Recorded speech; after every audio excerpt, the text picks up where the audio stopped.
ஆண்டவரே நீர் என்னை உயிர்ப்பியும் ஆண்டவரே, நீர் என்னை உயிர்ப்பியும் ஆண்டவரே, நீர் என்னை உயிர்ப்பியும் என்று நீங்கள் கேட்கிற பொழுது நிச்சயமாலுமே தேவன் உயிர்ப்பிப்பார். நிச்சயமாலுமே தேவன் உங்களை உயிர்ப்பிப்பார். என் அன்பு சகோதரனே, ஒருவேளை உங்களுடைய நம்பிக்கையெல்லாம் அற்று போய் தேவன் இனி என்னை காப்பாற்றுவார், தேவன் இனி என்னை போஷிப்பார், தேவன் என்னை உடுத்துவிப்பார் என்கிற நம்பிக்கை அற்று போனவர்களால், ஒருவேளை உலர்ந்து போன எலும்புகளாக, ஒருவேளை உலர்ந்து போன ஒன்றுக்கும் பிரயோஜனம் இல்லாத ஒரு எலும்புகளை போல ஒருவேளை நீங்கள் இன்றைக்கு படுத்து கிடக்கலாம்.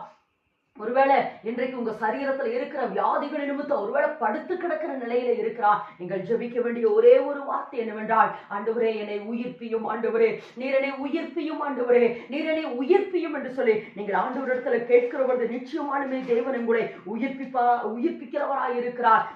ஒருவேளை என் நம்பிக்கையெல்லாம் அற்று போயிருச்சு, தேவன் என்னை எனக்காக யாவையும் செய்து முடிப்பார் என்று நம்பினேனே, தேவன் எனக்கு கொடுத்த வாக்கு தத்தத்தையெல்லாம் நான் நிறைவேற்றுவார் என்று சொல்லி முழு நிச்சயமாய் நான் நம்பிக்கொண்டிருந்தேனே.